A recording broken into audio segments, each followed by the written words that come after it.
I'm Devin from Santa Barbara Middle School Teen Press, here with NADIA BOCTOR and Dominic Gill. Nice to meet you. Nice to meet you. Nice to meet you. Thank you for having us.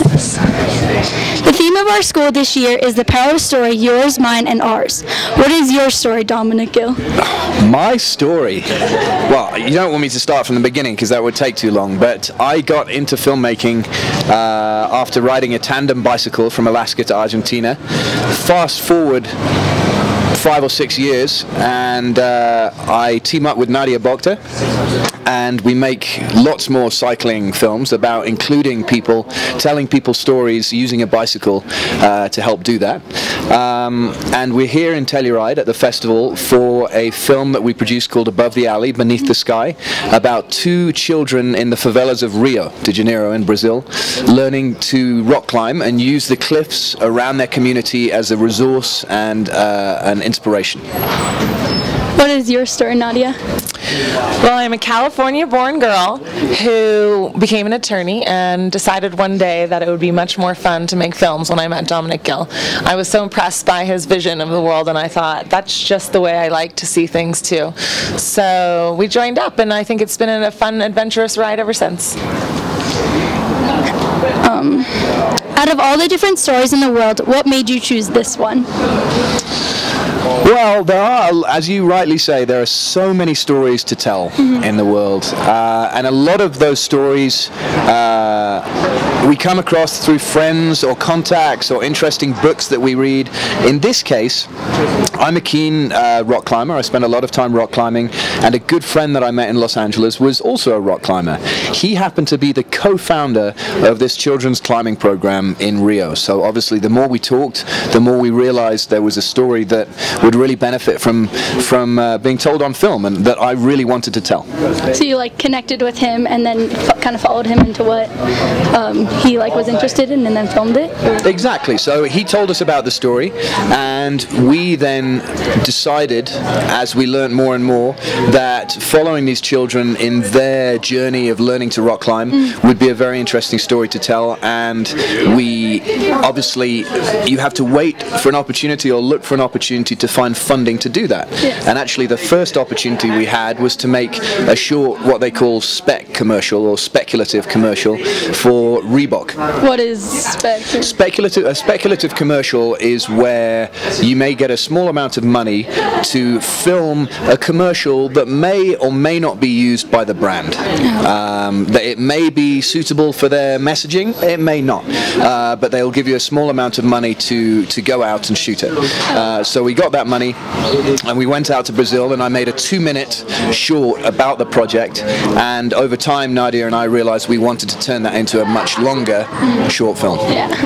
Do you have anything to add to that? Yeah, I would say that Dominic and I have a philosophy behind the types of stories that we like to choose. We believe in a world of inclusivity, and we believe that there are many stories out there from people who may not have a voice, and so we like to take these opportunities to find stories that we can lift people's voices up that may not otherwise get to share their story. And so this film fits into that idea very well. Ken Burns once told us he starts with his music and everything else follows that. How do you choose your music?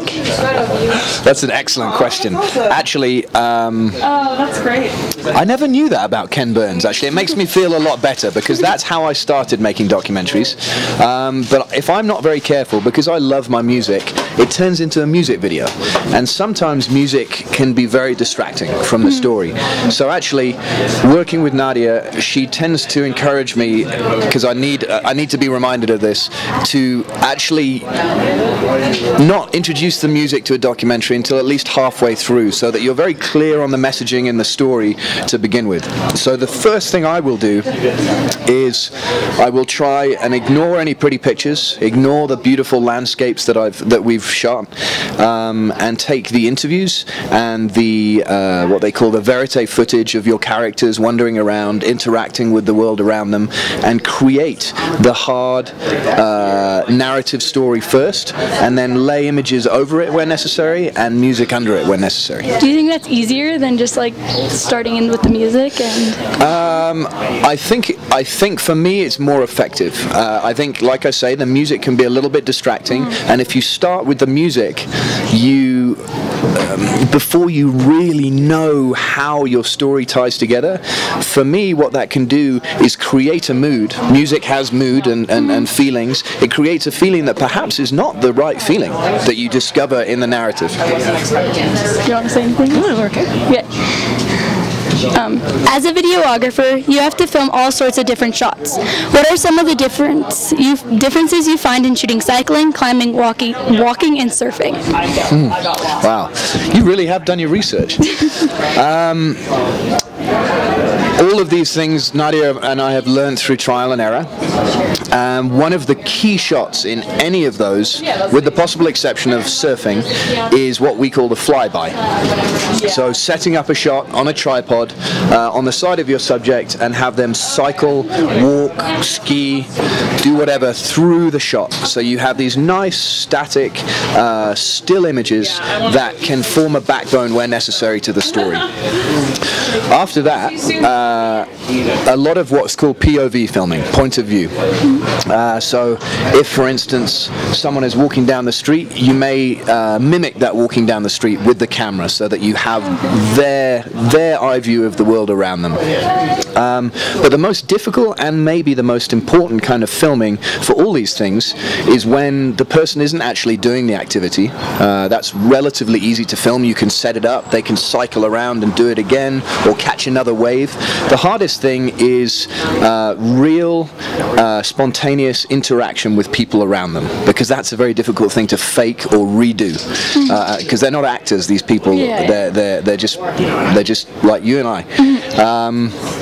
So to make sure the camera is switched on, focused, good sound, you're at a reasonable angle to be able to capture these interactions, takes a lot of work, and you have to be permanently on standby. So that's the most difficult yet most important part of the way in which we film.